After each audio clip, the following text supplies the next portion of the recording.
What happens when one of Hollywood's most beloved comedic actors goes head-to-head with a late-night talk show host who refuses to let sleeping dogs lie? You're about to witness one of the most explosive celebrity interviews ever caught on camera, where what started as routine promotion turned into a career-defining moment that left audiences stunned and industry insiders questioning everything they thought they knew about live television. Before we dive into this incredible story, make sure to hit that subscribe button and drop a comment below, telling me which celebrity interview shocked you the most, because trust me, this one is going to leave you speechless. The studio lights were blazing as Ben Stiller walked onto the set of Jimmy Kimmel Live, his usual confident stride carrying him toward the guest chair. The audience erupted in their typical enthusiastic applause, completely unaware that they were about to witness television history in the making. Stiller had appeared on the show multiple times before, always delivering the kind of witty banter and self-deprecating humor that made him a favorite among late-night bookers. Tonight was supposed to be different only in that he was promoting his latest directorial project, a passion piece he had spent 3 years developing. Jimmy Kimmel emerged from behind his desk with that trademark grin, extending his hand for what appeared to be a routine greeting. But something was off from the very beginning. Instead of the usual warm welcome, Kimmel's handshake lingered a beat too long, and his smile seemed to carry an edge that veteran Stiller immediately picked up on. The audience sensed nothing unusual as both men took their positions, but the tension was already building beneath the surface.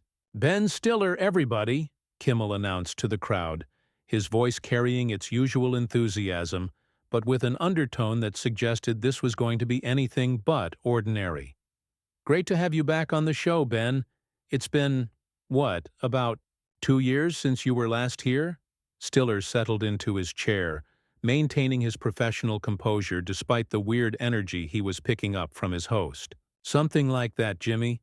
Always good to be back, though I have to say the security getting in here tonight was pretty intense. Your guys practically strip-searched me at the door." The comment was meant as a light-hearted icebreaker, the kind of casual observation that usually gets a chuckle and moves the conversation along smoothly. Instead, Kimmel leaned back in his chair with a look that could only be described as predatory.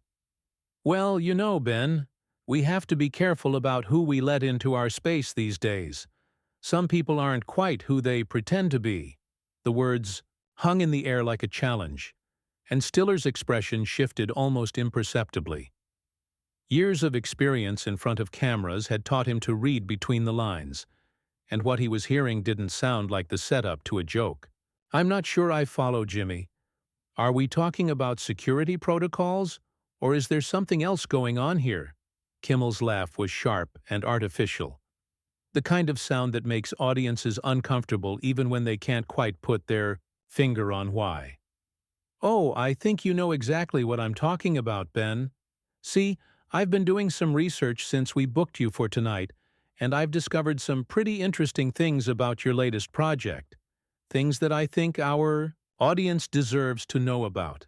The camera operators, sensing that something unusual was happening, began adjusting their angles to capture both men's faces more clearly. In the control room, producers were frantically checking their notes, trying to figure out what Kimmel was referring to since nothing like this had been discussed in the pre-interview meetings. Stiller, meanwhile, was trying to maintain his composure while his mind raced through possibilities of what his host might be alluding to. "Jimmy, I'm here to talk about my film, which I'm incredibly proud of. If you have questions about the project, I'm happy to answer them, but I'm getting the feeling you're trying to ambush me with something. And I have to say, that's not really the kind of conversation I signed up for tonight." The directness of Stiller's response seemed to energize Kimmel rather than back him down. "Ambush? That's a strong word, Ben. I prefer to think of it as journalism. You see, your little passion project that you've been shopping around to festivals, it's based on some pretty controversial source material, isn't it? Material that, some people might say, promotes ideas that are, shall we say, problematic in today's social climate." Stiller's jaw tightened visibly, and for the first time since sitting down, his famous composure began to crack. "What exactly are you accusing me of, Jimmy? Because if you're suggesting that my work promotes anything harmful or offensive, you're either completely misinformed or you're deliberately trying to create controversy where none exists." The audience was beginning to pick up on the fact that this wasn't going according to script. The usual rhythm of late-night television, with its predictable beats and comfortable pacing, had been replaced by something that felt more like a confrontation than an interview. Some people in the crowd began shifting uncomfortably in their seats, while others leaned forward, sensing that they were witnessing something unprecedented. Kimmel pressed on, his voice taking on the tone of a prosecutor who thinks he's got his target cornered. "I'm not accusing you of anything, Ben. I'm simply asking you to address the concerns that have been raised about your choice of source material. Don't you think your fans have a right to know what kind of message you're really trying to send with this project?" "The only message I'm trying to send," Stiller replied, his voice rising slightly, "is that artists should be free to explore complex themes without having to justify their creative choices to talk show hosts who apparently think they're investigative journalists. What concerns are you talking about? Who raised them? Because this is the first I'm hearing about any of this." The back and forth was becoming increasingly heated, and it was clear that whatever Kimmel had planned for this segment, it was working, exactly as he had intended. Stiller was being pushed into a defensive position, forced to respond to vague accusations that he couldn't properly address without more specific information. The whole situation reeked of a setup, and both the guest and the audience were beginning to realize it. Kimmel seemed to relish the visible frustration building in his guest, leaning forward with the confidence of someone who believed he held all the cards. "Come on, Ben, don't play innocent with me. You're telling me that in all your research and development for this project, nobody ever mentioned to you that the original author of your source material had some pretty questionable political affiliations, that there are entire academic papers written about the problematic themes embedded in the work you've chosen to adapt?" Stiller's hands gripped the arms of his chair as he processed what was happening. This wasn't just an unexpected line of questioning. It was character assassination disguised as journalism, and it was happening in front of a live studio audience and television cameras. "Jimmy, I don't know what game you're playing here, but I'm not going to sit here and let you imply that I'm some kind of political extremist because I chose to adapt a piece of literature. Artists have been exploring controversial themes since the beginning of time. That's what art is supposed to do, challenge people and make them think. But there's a difference between challenging people and promoting dangerous ideologies, isn't there?" Kimmel shot back, his voice dripping with false concern. "I mean, when you're in a position of influence like you are, don't you think you have a responsibility to consider the impact of your choices, especially when those choices might be seen as legitimizing viewpoints that many people find offensive or even threatening?" The conversation had moved far beyond the realm of typical late-night entertainment, and Stiller was beginning to realize that he was in the middle of something that had been carefully orchestrated. The host's questions weren't spontaneous reactions to something he had discovered. They were calculated attacks designed to put him in an impossible position. Answer too defensively, and he would look guilty of something. Refuse to engage, and he would appear to be hiding something. "Let me ask you something, Jimmy," Stiller said, his voice taking on a steel edge that his fans rarely heard. "Did you actually read the source material you're so concerned about, or are you just repeating talking points that someone fed you? Because if you had actually engaged with the work, instead of just looking for reasons to attack it, you might understand that the whole point of the story is to examine how ordinary people can get caught up in destructive ideologies.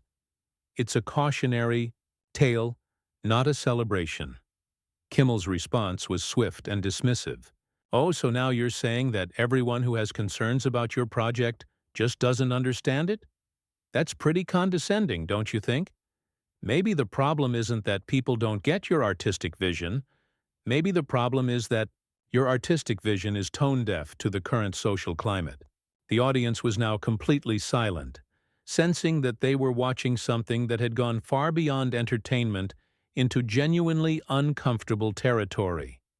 The energy in the room had shifted from anticipation to tension, and many people were looking around uncertainly, as if wondering whether they should be witnessing this at all. Stiller stood up abruptly, his patience finally exhausted. "You know what, Jimmy?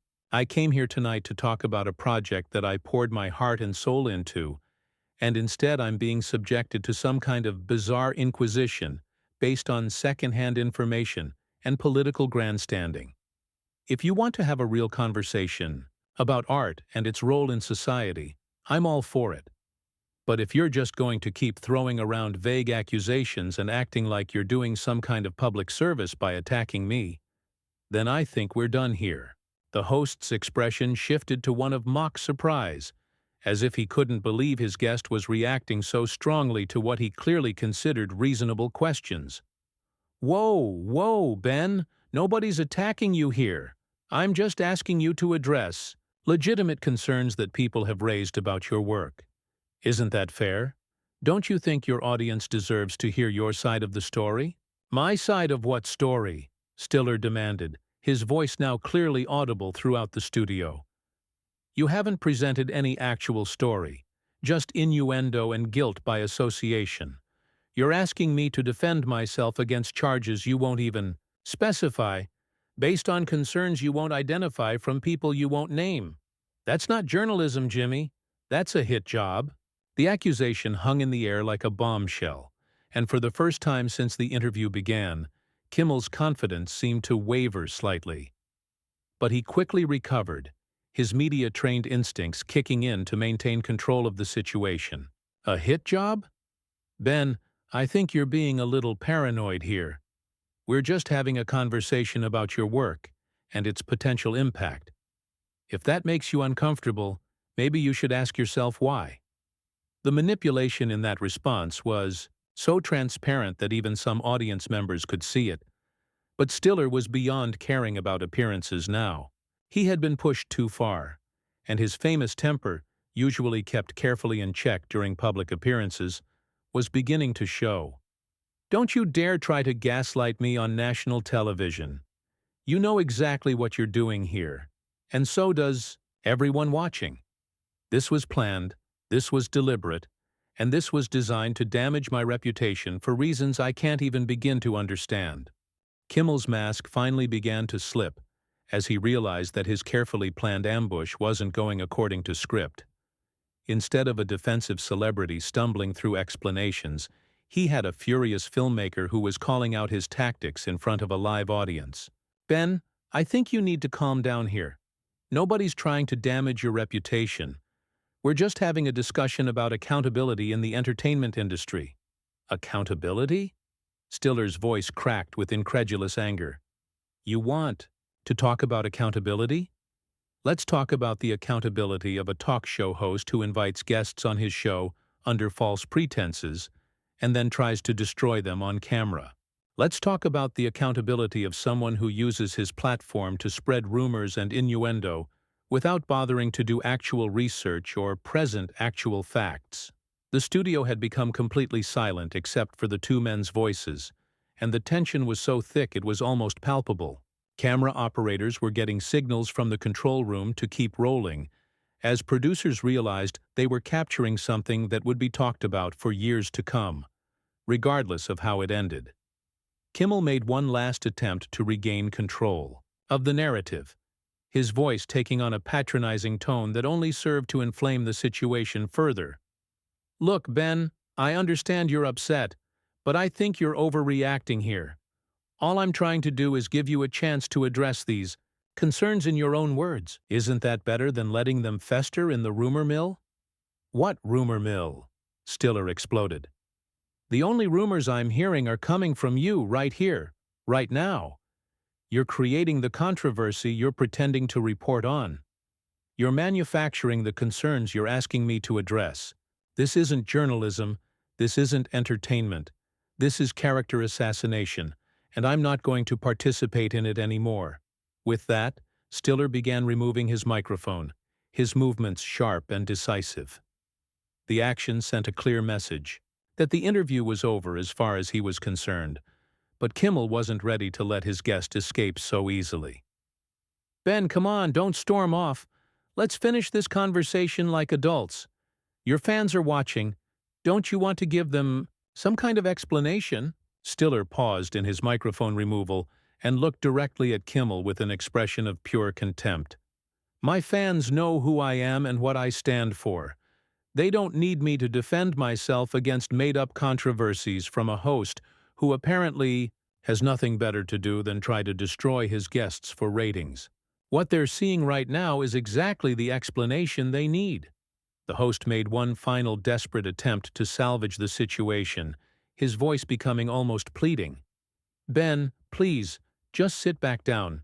Let's start over. Maybe I came on a little strong, but these are legitimate questions that people are asking." "No, Jimmy, they're not," Stiller replied, his microphone now completely removed and hanging from his hand. "These are questions you're asking, based on research you claim to have done but won't share, about concerns you say exist but won't specify. This whole thing has been a setup from the moment I walked out here, and I'm done pretending otherwise." The audience began to murmur as Stiller moved toward the edge of the stage, clearly intent on leaving. Some people started to applaud, whether in support of his stance or simply because they sensed the interview was ending. It was impossible to tell. Kimmel, realizing that his guest was actually going to walk off his show, made one last attempt to maintain some semblance of control. "Ladies and gentlemen, Ben Stiller, everyone," he announced to the audience, trying to make the departure seem planned rather than the result of his own aggressive questioning. But Stiller wasn't having any of it. "Don't you dare try to make this look normal," he called back from the edge of the stage. "What just happened here was not normal, it was not professional, and it was not fair. Your audience deserves to know that this was an ambush, not an interview." With those words, Ben Stiller walked off the Jimmy Kimmel Live stage, leaving behind one of the most explosive and controversial celebrity interviews in late-night television history. The host was left sitting alone at his desk, faced with the impossible task of explaining to his audience what they had just witnessed while trying to maintain some shred of credibility. The silence that followed Stiller's departure was deafening, broken only by scattered and uncertain applause from an audience that wasn't quite sure how to react to what they had just seen. It was clear that everyone in that studio, from the host to the crew to the viewers at home, had just witnessed something unprecedented in the normally predictable world of celebrity promotion. What started as a routine appearance to promote a film had turned into a masterclass in how quickly things can go wrong when a host decides to prioritize controversy over genuine conversation. Make sure to subscribe for more incredible celebrity stories like this one, and comment below with your thoughts on how Ben Stiller handled this situation. Do you think he was right to walk off, or should he have stayed and tried to work through the conflict?